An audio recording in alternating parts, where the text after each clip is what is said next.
Hello. BA part first के सभी विद्यार्थियों को मेरा नमस्कार। Good afternoon.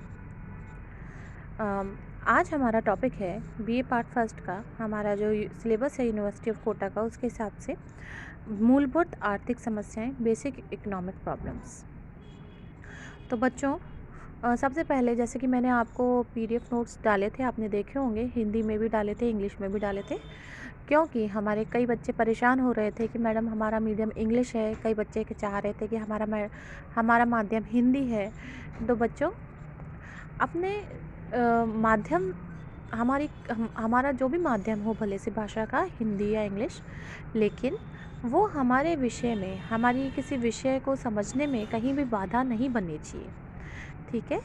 और जैसे कि हम क्लासरूम में पढ़ाते हैं या पढ़ते हैं, तो एक लेक्चर जो भी होता है, एक जो मैडम या सर जो भी आपको पढ़ाते हैं बेटा, वो हर चीज़ आपको इंग्लिश के साथ साथ हिंदी में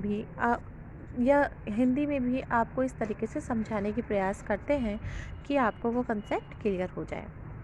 चूँकि कोविड-19 के कारण हमारे हमारे साधन सीमित हो गए हैं, हम ऑनलाइन ही मिल पा रहे हैं, लेकिन फिर भी मेरा प्रयास रहेगा कि मैं आपको टॉपिक्स क्लियर कर पाऊँ।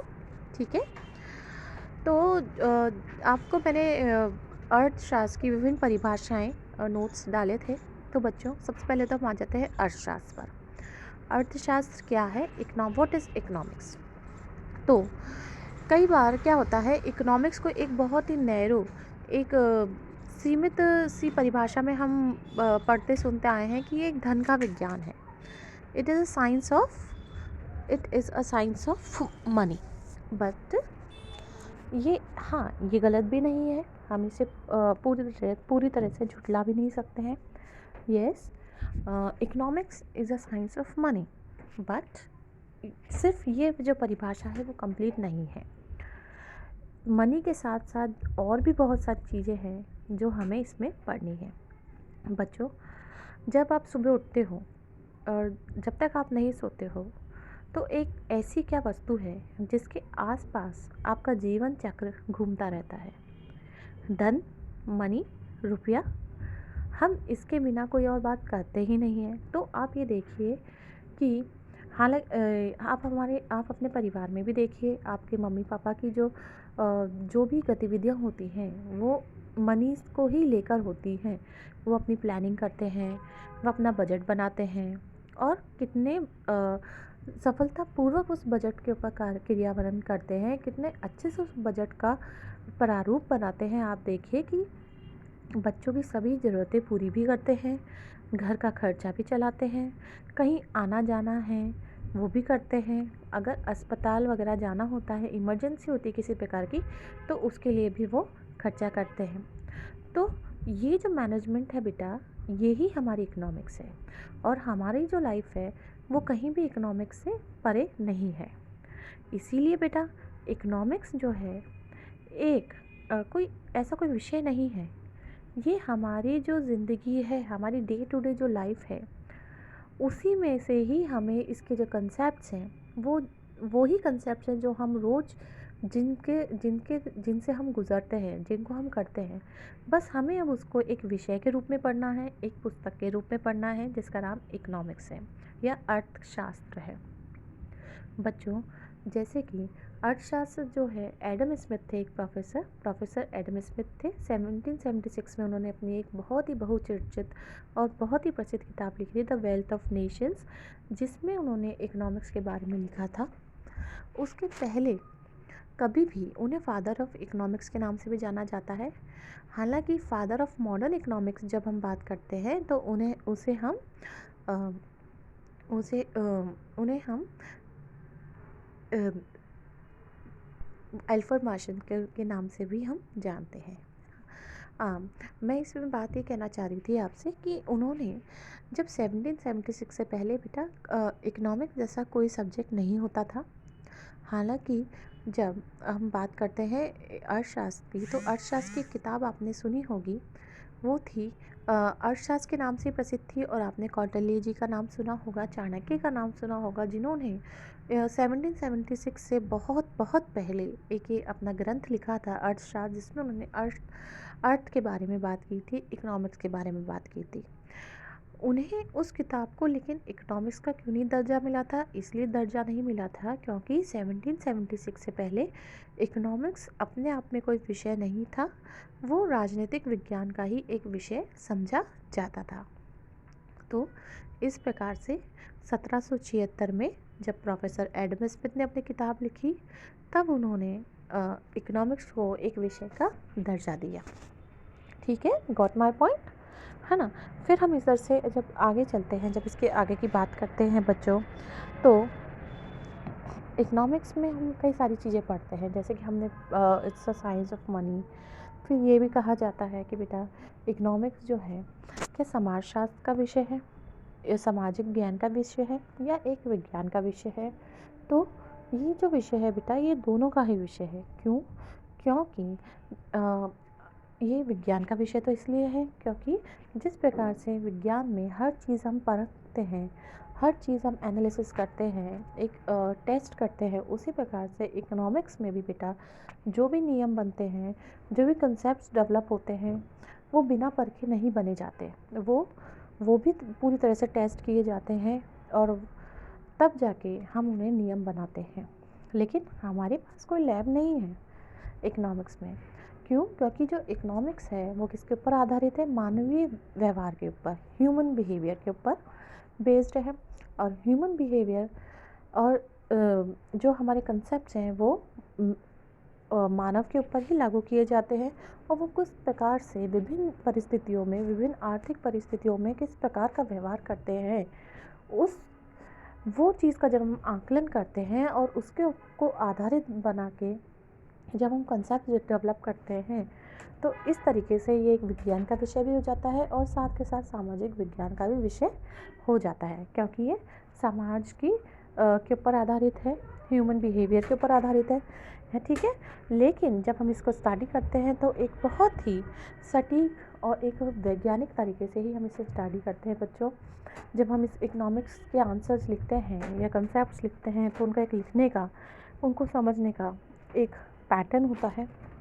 जब भी हम हमारी बात को लिखते हैं, कहते हैं, तो पहले उसकी हम परिभाषा लिखते हैं, उसकी भूमिका लिखते हैं। मैं आपको पैटर्न लिख के बताऊंगी आज के बाद जो मेरा नेक्स्ट लेक्चर होगा उसमें मैं आपको बताऊंगी कि किस तरीके से हम अपने, आज मैं आपको ये थोड़ा सा इंट्रोडक्शन बता रही हूँ। इसके बाद जब मैं नेक्स्ट लेक्चर डालूँगी शाम को, तो उसमें मैं आपको ये बताऊँगी कि किस तरीके से हमारा पैटर्न डेवलप होता है। ठीक है बच्चों, तो इस प्रकार से हमने बात की इकोनॉमिक्स की। अब बेटा इकोनॉमिक्स में एक बहुत ही महत्वपूर्ण चीज़ होती है, वो होती है साधन या फैक्टर्स ऑफ प्रोडक्शन। हम किसी भी चीज़ का उत्पादन बिना साधनों के नहीं कर सकते। साधन क्या होते हैं बच्चों? जैसे कि लैंड, लेबर, कैपिटल और एंटरप्रेन्योर। अब लैंड क्या है? भूमि, ज़मीन। अगर आपको किसी भी चीज़ का या किसी भी वस्तु या सेवा का या किसी भी गुड्स एंड सर्विसेज का जब प्रोडक्शन करना है या निर्माण करना है, कोई फैक्ट्री डालनी है, कोई जॉब करना है, कोई घर बनाना है, कोई रोड बनाना है, कोई स्कूल डालना है, व्हाटएवर, तो आप कहाँ बनाओगे? भूमि पर, लैंड पर। तो सबसे महत्वपूर्ण साधन कौन सा है बच्चों? हमारी भूमि, हमारी लैंड। ठीक है, समझ गए? दूसरे नंबर का जो साधन है वो बेटा वो है हमारा लेबर। लेबर यानी कि हमारा श्रम। आप बताइए, क्या हम किसी भी चीज़ का निर्माण सिर्फ मशीनों द्वारा कर सकते हैं? नहीं ना। मशीनें भी कब काम करेंगी? जब श्रमिक उसके फर्स्ट काम करेगा। अब श्रमिक सिर्फ हम यही नहीं कि जो श्रमिक जो हम देखते हैं कि डे टू डे वेजेस पे काम करते हैं, श्रम में बेटा वो सभी आ जाते हैं जो जॉब्स करते हैं, मैनेजर्स होते हैं, बड़े बड़े वो होते हैं businessman, teachers, bankers, doctors, lawyers, everybody who is working and who is getting payment, है ना, who is getting salary for their work. So all those peoples are called labour, included in labour. ठीक है, तो वो labour हो गया। फिर उसके बाद आता है कैपिटल। कैपिटल कैपिटल बेटा जो नॉन इकोनॉमिक्स के बच्चे हैं, कैपिटल मतलब होता है पूंजी, पूंजी मतलब होता है पैसा, वेल्थ, है ना। जो पूंजी आप बताइए, हम भूमि कहीं से खरीदेंगे? पैसे से, कैपिटल से। मशीनें कहीं से खरीदेंगे? पैसे से। तो जो तीसरा इम्पॉर्टेंट साधन है वो है बेटा पूंजी, है ना। पूंजी में हमारे पास जो लिक्विड रूप है पैसा, नकद रूप में पैसा है वो भी आता है। साथ ही साथ जो हमारे गहने, रुपया, पैसा, मकान, गाड़ी, बंगला, जो कुछ भी है हमारी, जो भी हमारी स्थिर संपत्ति जो भी है वो सब भी इंक्लूडेड होता है, ठीक है ना। फिर उसके बाद आता है एंटरप्रेन्योर, ऑर्गेनाइजेशन, यानी कि इन सब चीज़ों को जो इकट्ठा करके, जब हम इकट्ठा करके एक रूप में जब हम काम में लगाते हैं तो वो इकट्ठा कौन करता है? ऑर्गेनाइज़र या एंटरप्रेन्योर या बिजनेसमैन, उद्योगपति। तो चौथा जो साधन है बेटा, वो महत्वपूर्ण साधन है उद्योगपति। और साथ ही इसके साथ ही हम जब एक और बात बहुत इम्पॉर्टेंट है वो है तकनीकी ज्ञान, टेक्नोलॉजी, ठीक है। तो इन सबको अगर हम मिलाते हैं तो इन्हें क्या कहते हैं? उत्पत्ति के साधन या फैक्टर्स ऑफ प्रोडक्शन, ठीक है। तो ये हमें ध्यान रखना है। लेकिन बच्चों, ये जो हमारे साधन हैं ये बहुत ही सीमित है कि नहीं, है ना। क्या हम अर्थ से बाहर जाके तो हम प्रोडक्शन नहीं कर सकते? इसके साथ ही और जो भी हमारे जो रिसोर्सेज हैं, अभी हमने साधन की बात करी, और रिसोर्सेज भी होते हैं बेटा, जैसे कि हमारा जल है, हमारी बिजली है, हमारा कोयला है, हमारे पेड़ पौधे हैं, है ना। तो ये सब कैसे हैं बेटा? ये सब है सीमित, ठीक है। लेकिन जो हमारी मानवीय आवश्यकताएं हैं, जो हमारी ह्यूमन वांट्स हैं, वो कैसी होती है? असीमित, अनलिमिटेड, है ना। तो आप ये देखिए कि आपकी जो एक इच्छा है वो पूरी होती है और अगले ही पल आपकी दूसरी इच्छा किसी और चीज़ के लिए हो जाती है। लेकिन आपने तो इच्छा कर दी, लेकिन क्या इतनी तेज़ गति से किसी चीज़ का निर्माण हो सकता है? तो इस प्रकार से दोनों में किस प्रकार से तालमेल बैठाना है, किन दो चीज़ों में? जो हमारे सीमित तो साधन हैं और जो हमारी असीमित आवश्यकताएं हैं, इन दोनों में किस प्रकार से हम तालमेल बैठाएं, किस प्रकार से सामंजस्य बैठाएं, जिससे क्या हो, जिससे जो मानव है उसकी इसको जो संतुष्टि प्राप्त हो, जो सेटिस्फेक्शन प्राप्त हो, जो भी चीज़ वो कंज्यूम कर रहा है, यूज़ कर रहा है, उससे कैसा हो? अधिकतम हो, और उसकी जो लागत आए वो मिनिमम हो। तो यही है इकोनॉमिक्स बेटा। अर्थशास्त्र का जो निचोड़ है, जो एसेंस है, वो मैंने आपके सामने रखा है, ठीक है। तो ये जो स्कैरसिटी मतलब कि जो कमी, ये जो कमी है बेटा, इस चीज़, यही मॉडर्न इकोनॉमिक्स है। और इकोनॉमिक्स पूरी इसी परिभाषा की धुरी पे ही आसपास चक्कर लगाते हैं।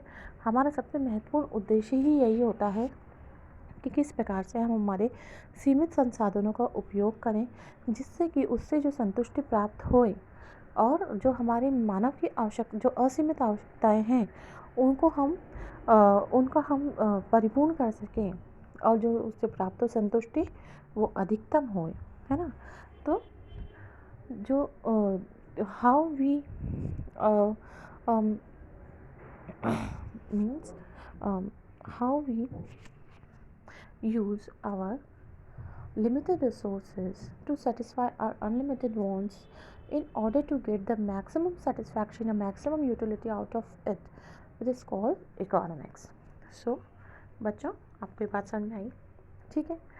अब जब हम बात करते हैं, यानी कि ये बात हमें हमेशा ध्यान रखनी है कि हमारे जो साधन हैं वो बहुत ही सीमित है। इसीलिए जो हमारा फर्स्ट टॉपिक है वो है बेसिक इकोनॉमिक प्रॉब्लम, और जो मैंने अभी आपको बात कही वो परिभाषा भी है और हमारी बेसिक इकोनॉमिक प्रॉब्लम भी है।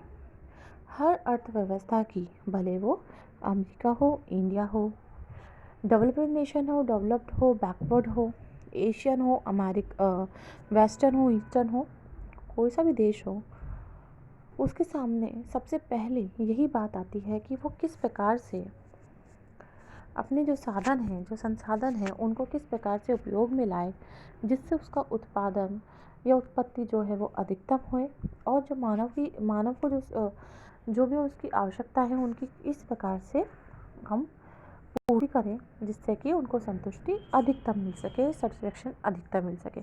तो बेटा जो ये बात है, ये स्कैरसिटी वाली जो डेफिनेशन है, जब आप देखोगे स्कैरसिटी वाली डेफिनेशंस, उसमें उससे हमें ये बात निकल के आती है कि जो सबसे बेसिक इकोनॉमिक प्रॉब्लम क्या है अर्थव्यवस्था के सामने, वो ये है। ठीक है, जैसे कि यहाँ भी अगर आप पढ़ेंगे, प्रत्येक अर्थव्यवस्था को, चाहे वो विकसित हो या विकासशील हो, पूंजीवादी हो, समाजवादी हो अथवा मिश्रित हो, है ना। अभी बेटा पूंजीवादी क्या है, समाजवादी क्या है या मिश्रित क्या है? तो बेटा 3 प्रकार की अर्थव्यवस्थाएं होती हैं। अर्थशास्त्र की हमने बात करी, फिर होती है अर्थव्यवस्थाएं, यानी कि इकोनॉमिक सिस्टम किस प्रकार का है। अगर जब हम पूंजीवाद की बात करते हैं, यानी कि कैपिटलिज्म सोसाइटी, तो पूंजीवाद में क्या होता है बेटा कि जो भी उत्पादन होता है उसका जो भी कंट्रोल होता है, हर जो इकोनॉमिक जो फैसले लिए जाते हैं, डिसीजन लिए जाते हैं, उनका कंट्रोल जो पूंजीपति वर्ग है, जो कैपिटलिस्ट लोग हैं, कैपिटलिस्ट कौन होते हैं, जो अमीर होते हैं, बिजनेसमैन होते हैं, प्राइवेट ओनर्स होते हैं, उनके हाथ में होता है। देश की पूरी बागडोर जो है आर्थिक सिस्टम की, उनके हाथ में होती है। तो उधर क्या होता है, उधर वो अपने फ़ायदे के लिए, अपने लाभ के लिए हर चीज़ की कीमत अधिक से अधिक रखते हैं। वहाँ पर जो गरीब जनता है ना, उनका शोषण किया जाता है, उनके हितों का ध्यान नहीं रखा जाता है, एक तरह से उनके वेलफेयर या कल्याण का कोई योजनाएं नहीं होती हैं।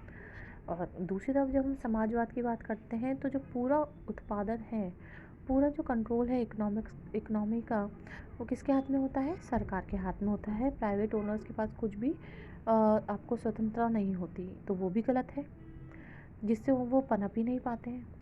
लेकिन जब हम दोनों का मिश्रण कर देते हैं, तो जैसे मिक्स्ड इकॉनमी जो भारतीय अर्थव्यवस्था है, उसकी एक विशेषता ये भी है कि हमारे भारत में मिक्स्ड इकॉनमी है लागू की गई है, जिसमें हमारे प्राइवेट ओनर्स को भी जगह है दी गई है, और जहाँ जब बात आती है गरीब जनता के कल्याण की, वेलफेयर की, तो हमारी समाजवादी अर्थव्यवस्था भी कार्य करती है। ठीक है, तो ये मिश्रित अर्थव्यवस्था है।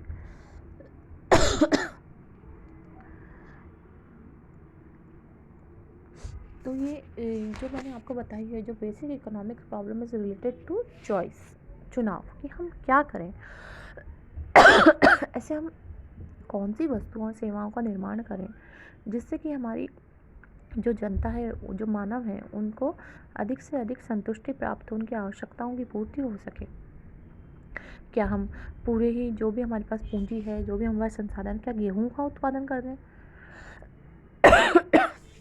अगर सरकार सारा पैसा गेहूं के उत्पादन में लगा देगी, तो कपड़ा कब बनाएगी, फूड आर्टिकल्स कब बनाएगी, शिक्षा, चिकित्सा, है ना, रक्षा, इनके ऊपर कैसे खर्च करेगी, रोड्स कब बनाएगी? तो इस प्रकार से हमें बजटिंग करनी पड़ती है, जिससे कि हम सभी मदों पर थोड़ा थोड़ा पैसा, थोड़ी थोड़ी पूंजी इन्वेस्ट करें, जिससे कि हमें संतुष्टि अधिक से अधिक प्राप्त हो सके। लेकिन जो प्रॉब्लम है बेटा, वो problem is related to choice. ये हमें चुनाव करना पड़ता है, और चुनाव किसके ऊपर आधारित होता है, प्रायोरिटीज़ बेसिस पे। ठीक है, जैसे कि सर्दी आ गई है, अगर आप घर में देखें कि अभी वर्तमान में अभी आपके घर में भी सर्दी आ गई है, तो अब सर्दी आ गई है तो सबसे पहले आपके मम्मी पापा किस में पैसा लगाएंगे, आपके लिए स्वेटर्स लाएंगे, गर्म कपड़े लाएंगे, गरम गरम खाना, गरम गरम चीज़ें, जिससे कि आपका स्वास्थ्य अच्छा रहे। ठीक है ना, बाकी चीज़ें बाद में करेंगे। हाँ, इस मौसम में नहीं तो आपके लिए कोई बैग मतलब कुछ भी एक आइसक्रीम के बारे में नहीं सोचेंगे, वो आपके लिए क्या सोचेंगे, स्वेटर कैसे लाना है, बच्चों को ठंड से कैसे बचाना है। तो ये क्या है बेटा, ये प्रॉब्लम ऑफ चॉइस। तो हमारा पैसा कहाँ लगाएंगे मम्मी पापा, वहाँ लगाएंगे, कोई चीज़ें छोड़ देंगे कि भाई हम इनको अगले महीने पूरा करेंगे, पहले क्योंकि सर्दी आ गई है तो बच्चों के लिए या घर के परिवार के सदस्यों के लिए हमें पहले गर्म कपड़े लाना है। तो ये क्या है बेटा, ये चॉइस। इसी प्रकार से जब हम माइक्रो लेवल की बात करते हैं, तो सरकार को भी इसी प्रकार से कुछ चीज़ों को आगे के लिए रख देना पड़ता है, और अभी जो प्रायोरिटी है उस अकॉर्डिंग चॉइस करनी पड़ती है। ठीक है बेटा, तो ये मैंने आज आपको इंट्रोडक्शन दिया है। अब मैं नेक्स्ट लेक्चर आपको इसी का कंटिन्यू करेंगे हम। नेक्स्ट लेक्चर में आपके सामने और इसी को कंटिन्यू करते हुए हम आगे डिस्कस करेंगे। ठीक है बेटा, ओके।